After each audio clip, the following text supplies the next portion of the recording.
So guys, and gals, me, Mudahar, and Twitch is killing their platform. Sometimes you wake up and you wonder, God damn, how can I make the dumbest business decision imaginable? Now, I feel like this is kind of like a race between companies, especially when it comes to Twitch. In the last few years, honestly, Twitch has been one of those platforms that takes L after L after L. And I just want to start off by saying Twitch is not the only live streaming platform anymore. I know that people are like, but Twitch is where it's the de facto default for everybody going to live stream. And ladies and gentlemen, let me remind you, there's also YouTube live streaming. There's also Kick, okay? Even though Kick has kind of got some issues. Kick, a website where the face of it a couple months ago was literally streaming pornography, they've kind of dialed up the moderation a little bit. Who knows? And next year they might be normal. Now, when it comes to alternative sites like Rumble and Kick, these sites are getting better in terms of the content that they show on the face of their website and the technologies that power them, okay? There's actually competition in the space. So when Twitch makes some dumbass moves, it kind of makes me laugh and wonder, do they even want to survive anymore? So ladies and gentlemen, advertisements are the lifeblood of a lot of your favorite creators. They're the reason why we're able to afford something like chicken bologna, some cheese, some bread, and the ability to keep a roof over our heads, okay? That's pretty much what it comes down to. Now, you might be like, I hate ads, and trust me, most of us do. In fact, I'm okay with using an ad block. I get it. Shit's annoying. And at the end of the day, advertisements really just help keep these websites functioning, and they also help pay the creators so they can keep producing the content that you like, all without fears of losing their houses and seeing the words foreclosure on a goddamn envelope, okay? So anyways, Twitch has decided to implement some new ad guidelines, okay? So for instance, they have permitted, with the limitation, you can have brand overlays for advertisers limited to 3% of a screen size. Now, I don't know who the fuck is working at Twitch, but goddamn, they need an optometrist. That is a little over 3% of the screen size. You know how I know? Because I'm a mathematics guy, okay? All right, even if I wasn't, my eyes function.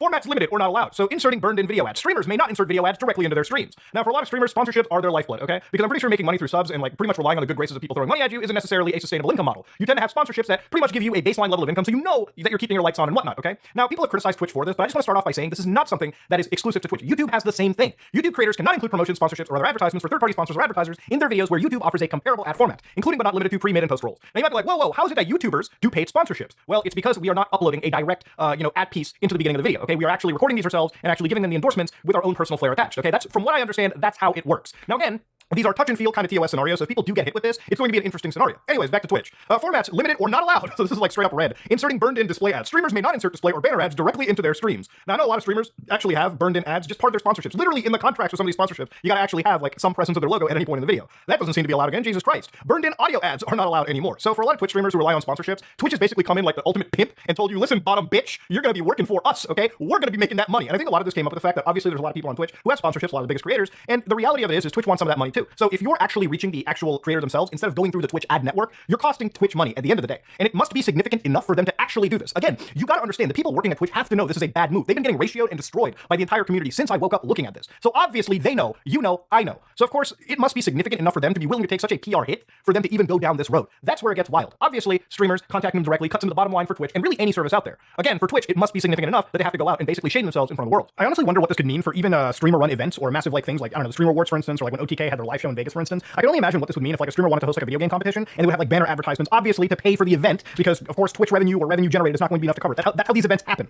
I can imagine what Twitch would say in regards to this. There are some allowed exceptions which we'll look into, but I am fearful of what will happen with like events that are being run. That would be a shocker. I want to see if these new guidelines conflict with that. And if they do, will Twitch back down? Now, it's even wilder is that like they've implemented what you can do, all right? So here you can have branded panels on your channel page, okay?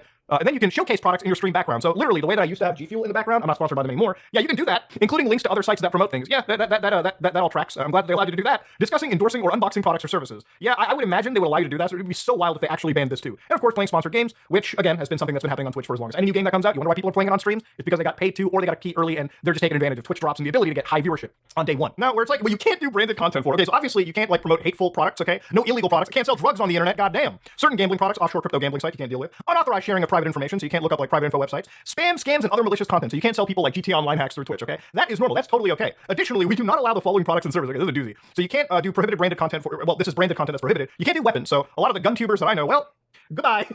Which, again, I like guns, but I guess it's not ever going to be advertiser safe. Adult-oriented products such as porn, sex, and male enhancement products. Can't talk about no Viagra on Twitch. God, that's actually a pretty big sponsorship. That's gone. Tobacco and other related products such as cigarettes, e-cigarettes, vape pens, and chewing tobacco. Now, I don't understand. If you're over 18 years of age, can you not set your stream to 18 and get a sponsorship for a cigarette company? That's so wild. Certain financial products such as ICO, initial coin offerings, multi-level marketing, and get-rich-quick schemes. Thank you. That should never be allowed. These are all scams. Medical facilities and products such as prescription drugs, medical trials, pharmacies, miracle cures, and drug treatment centers. I guess I just want to get rid of all of it, even if it's like, the weird like homeopathic or like a weird I guess you could say like the traditional medicine, right? Where it's just unproven stuff. Political content, including paid promotion of politicians, political parties.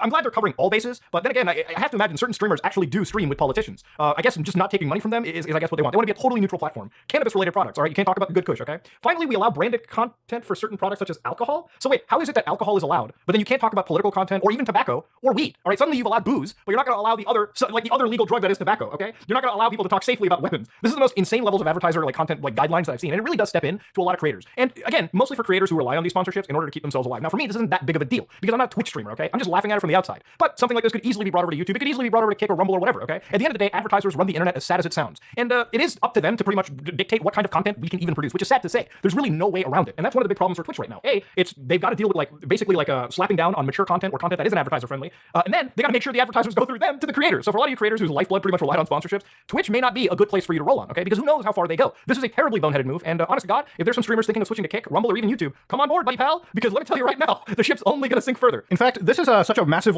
L on their part that because of the massive ratio the community received this morning, they actually went back and apparently rewrote a bunch of things. So Twitch said, today's branded content policy was overly broad. No, of course it was. We do not intend to limit streamers' ability to enter into direct relationships with sponsors, and we understand this is an important part of how streamers earn revenue. They knew this before they even made those guidelines. They understand how this industry works. We wanted to clarify our existing ads policy, and that was intended to prohibit third-party ad networks from selling burned-in video and display ads on Twitch, which is consistent with other services. And that is true. But obviously, look how broad some of these things were written. Obviously, for streamers, the one example I made in this video in regards to hosting your own competitions or conventions and streaming that on Twitch with obvious burned-in advertisement. We missed the mark with the policy language, and we'll rewrite the guidelines to be clear. Now, I hope to God this just means that they've absolutely backed away from this, and this isn't some situation where as soon as the heat dies down, they might piecemeal re-implement this back in. Again, there's been a fair amount of creators who have absolutely called for boycotts to Twitch, and given how much competition they have in the space now, the boycotts make sense. You can abandon Twitch and start streaming on their alternative platforms, which is why their response today has been so quick, because they don't want to burn what little they have left in this regard, especially when they realize they're not the only live streaming space in the game anymore. That said, though, System Shock 2 is one of the best games of all time, and if you haven't played it, give it a try. Ladies and gentlemen, I just wanted to throw that in there because I like it. This is me, Mudahar, and if you like what you saw, please like, comment, and subscribe. Just like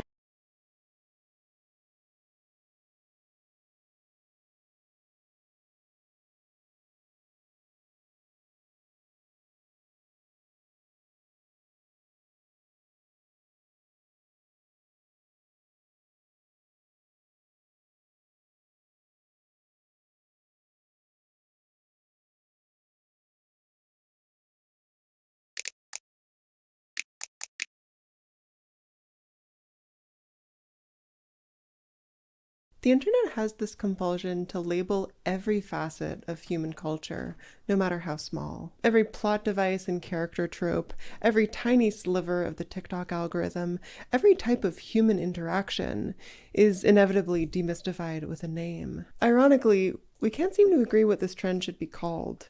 I've heard it called aestheticization and namecore, but for the sake of this video, I'm going to call it vibes culture. Vibes culture has been widely discussed in relation to online fashion, where it feels like new trends pop into existence without warning, without reason, only to vanish a week later. But make no mistake, the roots run deep.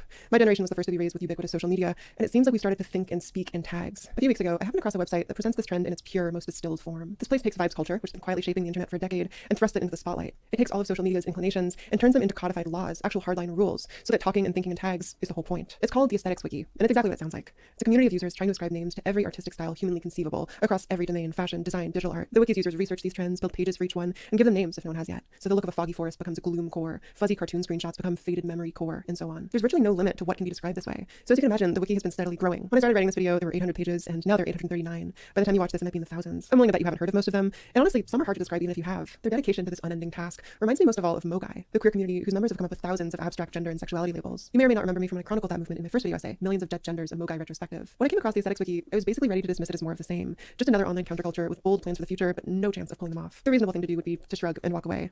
So naturally, I read it. I read the whole wiki, and I gotta say, I wasn't ready. This is a whole other beast.